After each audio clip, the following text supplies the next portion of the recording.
A sperm is in fact a cell, the function of which is to convey the genetic data of the male to the egg cell in the woman's body. When it is examined closely, sperm looks just like a machine specially designed to carry this load. The front of the sperm is covered with armor. There is another layer of armor under the first, and under this second layer lies the cargo carried by the sperm.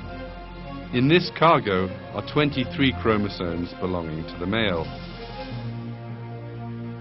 All the information concerning the human body, right down to the finest detail, is carried inside the chromosomes. In order for a new human being to emerge, the 23 chromosomes in the sperm have to unite with the 23 chromosomes inside the mother's egg cell.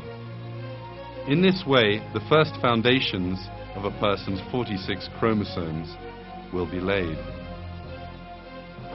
The armor system at the head of the sperm will protect this valuable cargo from all danger right through its journey. But the design in sperm is not limited to this. There is a very powerful engine in the middle of the sperm. The end of the engine is connected to the tail of the sperm. The power produced by the engine turns the tail like a propeller and enables the sperm to move swiftly. Since there is an engine in the middle, it will need fuel to make it work. This need has been thought of, and the most productive fuel for the engine, fructose, has been placed in the liquid surrounding the sperm.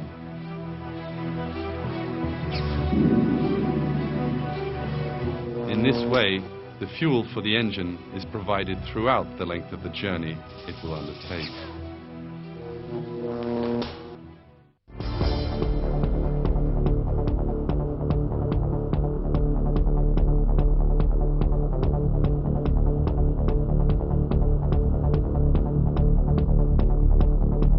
Thanks to this perfect design, the sperms head rapidly straight for the egg cell.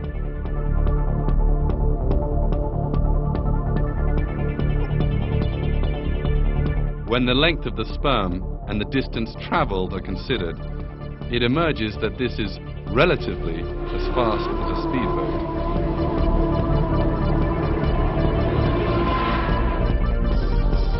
The production of these miraculous engines is carried out in a most expert manner. Inside each of the testicles, the sperm production centers, there are microscopic tubes of a total distance of around 500 meters long.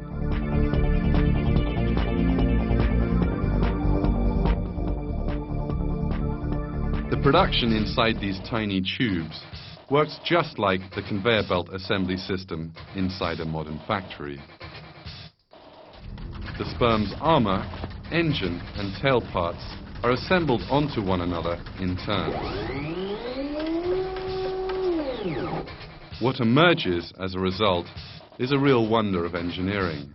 We have to think a little in the face of this reality. How do these unconscious cells know how to prepare the sperms in the appropriate form, despite the fact that they know nothing about the mother's body? How have they learned to make the armor, engine, and tail that the sperm will need in the mother's body? With what intelligence do they assemble these components in the correct order? How do they know that the sperm will need fructose?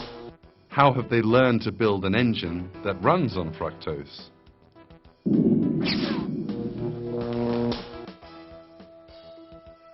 There is but one answer to all of these questions. The sperms and the seminal fluid that they are placed in were specifically created by God for the continuation of the human race. Pusule gelmiş olması gerekir. Halbuki şöyle bir düşünürseniz, sperma hücreleri baba organizmasında yapılmaktadır. Görevleri ise anne organizmasında husule gelmektedir. Ve dünya kurulalı beri, yani insanlık aleminin tarihinde hiçbir sperma yaptığı görevden sonra, anne organizmasındaki görevinden sonra baba organizmasına tekrar dönüp kendisini yapan hücrelere neler yaptığını, efendim hangi güçlüklerle karşılaştığını, görevinin ne olduğunu söylemek imkanına sahip değildir. O halde nasıl oluyor da sperma hücresi organizmada mevcut binlerce çeşit hücreden çok çok ayrı bir yapıya sahiptir. Sperma hücresi nereden babadan aldığı genetik yükü ileride hayat vereceği bir organizmaya götüreceğini biliyor ki başında, önünde bir zırh taşımaktadır. Sperma hücresi ileride bir hücrenin zarını delmek gerekeceğini nereden biliyor ki zırhın arkasına yerleştirilmiş bir takım kimyasal silahları birlikte götürüyor. İşte görüyorsunuz sperma hücresinin bütün bu yapısını, yaptığı görevleri, efendim üstlendiği olayları tesadüfen olması, tesadüfen yapması, hatta bilerek tekrar ede yapması mümkün değildir. Burada Allah'ın, yaratıcının kendisini nasıl görevlendirdiğini ve bu görevi nasıl mükemmel şekilde ifa ettiğinin en açık belirtisidir. This wonderful planning in the design of sperm is in itself a miracle of creation. In fact, God draws special attention in the Quran to the creation of the seminal fluid in which the sperms exist.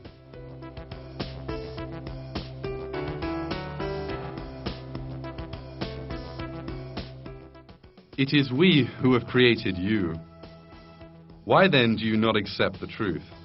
Have you ever considered that seed which you emit? Is it you who create it, or are we the creator?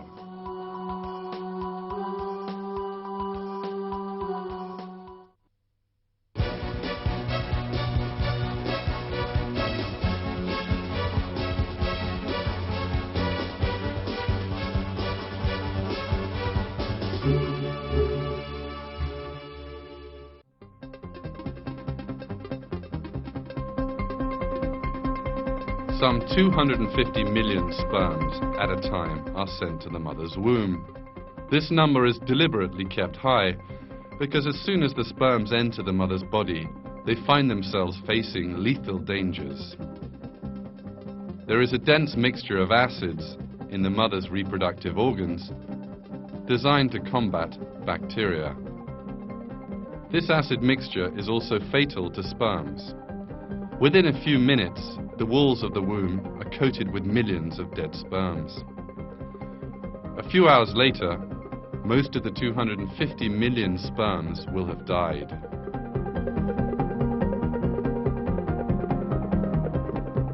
This acid compound, which is most important for the mother's health, is so powerful that it can comfortably destroy all the sperms that enter the womb. In that event, fertilization could not take place, and the human race would come to an end. But God, who created the sperms, has also created precautions against the dangers that they will face in the mother's womb.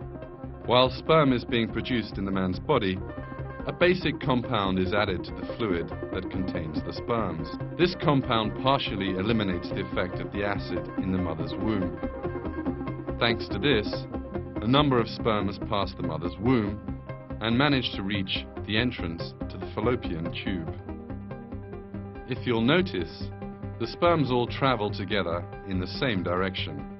But how do they find this right direction? How do they know where the egg, no larger than a speck of dust, is? The sperms find the way to the egg because another perfectly created biological system comes into action. The egg gives off a chemical signal to attract the sperms, which are about 15 centimeters away from it. The sperms head straight to the egg thanks to this signal.